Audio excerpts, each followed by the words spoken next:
আজকে সকালে নাস্তাটা আমার খুবই পছন্দের। সকালে উঠে ২ টা পরোটা বানিয়েছি। মাত্র ২ টা আমার জন্যই শুধু। কারণ বাসায় আজকে কেউ নাই। আজকে ছুটির দিন। আজকে আমার যা মন চায় আমি তা খেতে পারবো। এজন্য আমি আজকে আমার জন্য ২ টা আলুর পরোটা বানিয়েছি। আর আলুর পরোটা কিন্তু আমার খুবই, খুবই, খুবই পছন্দের খাবার।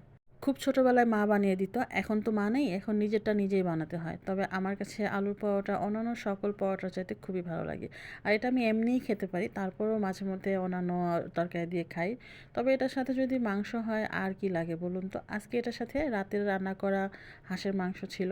আর হাঁসের মাংস দিয়ে এরকম গরম, গরম আলুর পরোটা আর খাওয়ার পরে যদি ১ কাপ গরম, গরম দুধ চা থাকে আর কি লাগে? এর চেয়ে শান্তি আর এর চেয়ে মজার খাবার আর কিছু নেই। আর বাসার খাবারই সবসময় বেস্ট। আমি সবসময় বাসার খাবারই পছন্দ করি। সেটা যেরকম করেই রান্না হোক না কেন। আর আমার রান্না আমার কাছে ভালো লাগে, কার কাছে কেমন লাগে জানি না। আর রাতে রান্না করা এই যে হাঁসের মাংস, আমাদের নিজের খামারের হাঁসের মাংস অনেক মজা, অনেক মজা। আর এই যে আলুর পরোটা দিয়ে হাঁসের মাংস লোকমা যখন মুখে দিবেন, আপনি হারিয়ে যাবেন, কোথায় খুঁজেও পাবেন না। অনেক মজা।